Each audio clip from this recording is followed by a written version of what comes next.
ካፍቶም ትምህርት ቤት እንታይ ምዃኑ ዘይፈልጡ ጥራሕ ዘይኮነስ ካብ 2013 ጀሚሩ ትግራይ ነበረ ጦርነት ጀሚሩ ንሱ ዝእዞም ነበረ ተዋጋእቲ ኣብ ቤት ትምህርቲ መጽሓፍ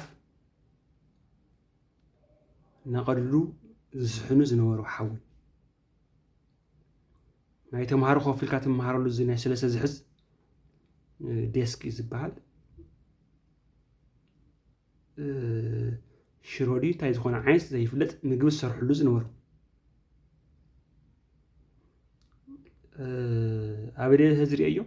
ኣብ ኦርያ ሚድያ ህዚ ኣብዛ ቅድሚ 2 ደቂቃ እናወረየ ነይሩ ምግቢ እዩ ዝበሃል ይመስል ንሱ እውን ብዝኾነ ኣጋጣሚ ትምህርት ቤት ተመዝጎ ይፈልጥ በዓል ሰማይ ዝቁልል ዝመርሖም ነበሩ ሰባት ግን መጽሓፍ ናይ ትምህርት ቤት ይስሕሉ እቲ መቐመጥ ተምሃሮ ከዓነ ሽሮድዩ ዋላ ግን ዝዓይፍለት ምግቢ ኣንቢዶም ይሰርሑ ነይሮም ካብኡ ሰዝ ይቕደል ነይሩ ቁዱድ ዓይነት ነገር እዩ ሰዝ እንታይ ዝቕደሉ ዘሎ ቅርሺ የለኒ ብዝብል እዩ ዱባይ ገዛእኹ ገዛ ግዛዕ ገለ ስለ ዝብል እዩ ንፈልጥ ኢና ከምዚ ዓይነት ምቅዳት እንታይ ኢና ኣብ እዮም ዝሽየጡ ምስሩ